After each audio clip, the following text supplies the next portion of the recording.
Salut, c'est Trado. Voilà ma vidéo quotidienne pour leur séance du lundi 3 mai. La séance d'aujourd'hui est très encourageante et de toute beauté même, j'ai envie de dire, et se résume pour moi en un mot, Bollinger. Alors, ce qui s'est passé, c'est que la séance d'aujourd'hui a permis de clôturer à l'extérieur des Bollinger et plus précisément au-dessus de la Bollinger supérieure in extremis. Et un petit retour sur le graphe nous montre que les envolées sont généralement, euh, comment dirais-je, arrivent généralement avec une première sortie hors des Bollinger. Par exemple, celle-ci. Là, on voit tout a commencé avec une sortie de des Bollinger. Également ici, là, bon, une augmentation plus modeste, mais tout ça pour dire que lorsque nous avons une sortie hors des Bollinger et qu'en même temps les Bollinger supérieurs et inférieurs divergent, eh bien cela peut amener effectivement des augmentations de volatilité considérables. Ça marche pas à tous les coups, hein, naturellement. Par exemple ici, ça a fait long feu. Mais on remarquera que généralement ça fonctionne.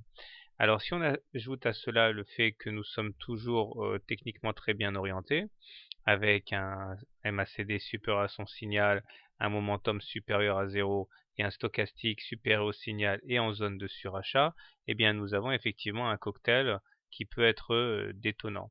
Je vous rappelle que l'objectif graphique de la hausse en cours est double, aller chercher le haut du canal bleu dans lequel on est en train d'effectuer une rotation, et puis surtout aller chercher la médiane de la fourchette d'Andrews bleu clair. Au-delà, les moyennes mobiles sont également porteuses de beaucoup d'espoir puisque la M7 en pointillé rouge est au-dessus de la M20 en très plein. Donc, a priori, tout se passe bien, surtout que la précédente résistance à 1170 qui avait permis aux baissiers de conserver quelques espoirs, puisque 3 fois de suite la résistance avait été battue en séance mais pas en clôture, et bien cette fois-ci elle vole en éclats clairement, ce qui veut dire que eh bien, le prochain objectif graphique horizontal est le top absolu là, des 1226 de décembre 2009. Donc, beau programme en perspective. Alors, comment trader l'or lundi? Je pense que si vous voulez acheter l'or, vous avez un bon point d'entrée actuellement, ok, au contact de la Bollinger supérieure.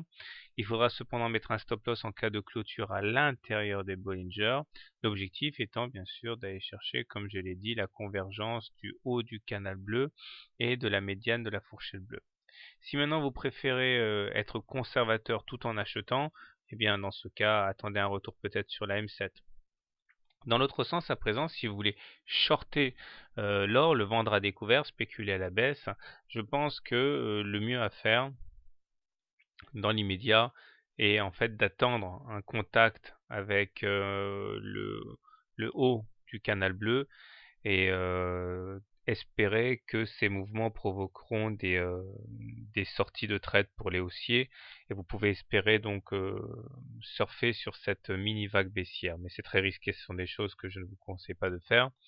Maintenant, si vous êtes plus agressif, eh bien je pense que vous pouvez tenter de shorter au cas où la clôture de lundi se ferait à l'intérieur des Bollinger, c'est-à-dire que on se retrouvait dans cette configuration là, c'est-à-dire une sortie la Bollinger et puis une contre-attaque qui annihile les espoirs haussiers et après pourquoi pas une baisse. Mais enfin bon, ça serait plutôt à jouer demain quasiment en clôture.